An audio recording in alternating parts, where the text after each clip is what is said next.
Stop losses are a very important part of any trading strategy. They tell your bot when enough is enough and to cut your losses.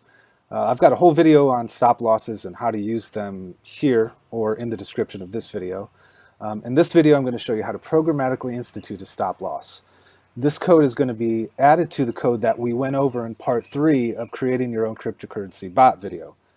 If you want to know how we got to all the code in part 3 for that series, I encourage you to watch part 1 and 2 in order to get a really deep dive into the concepts.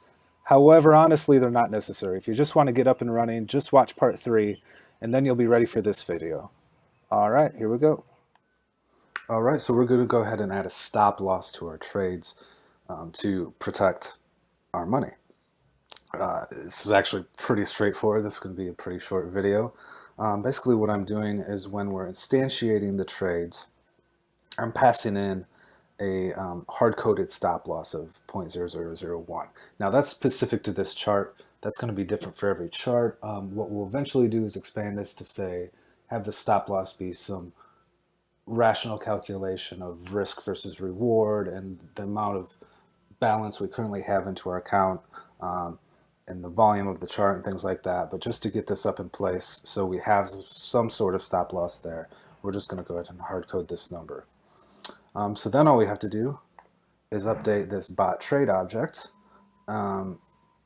Basically added a default, so if you don't pass in a value back here on stop loss, if you don't have that value, it just defaults to no stop loss. But if this is set to something, then it goes ahead and calculates the stop loss from the current price. So it'll be current price minus 0.0001. Then one addition we made is that we added a tick to the bot trade object so that every tick, the open existing trades get updated for things like checking if it's hitting the stop loss. So in order to do that, we added a function called self.update open trades. And all open trades does is it loops through all the trades, checks for the open ones, and then calls their built-in tick function. So for this one, all the tick does, since the only thing we need to do in the tick is check if it's hit the stop loss, is if a stop loss was set, which in our case it was, it checks to see if the current price, which was passed in with the tick, is less than what our calculated stop loss was.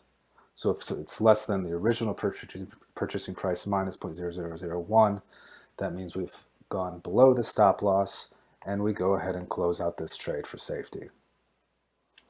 It's really that simple. Once again, in future videos, we'll expand on this, create options like a trailing stop loss, make the amount of the stop loss automatically calculated based on what our strategy is and things like that. But for now, we have a stop loss there. It somewhat protects us. Let's go ahead and take a view at whether or not it runs. And as expected, yeah, it works great. So go ahead and play around with that. Let me know if you have any questions or anything like that in the comments. And thanks a lot for all your patience for these bot videos, guys. I have a whole lot more coming out in the next week. All right, thanks. Bye.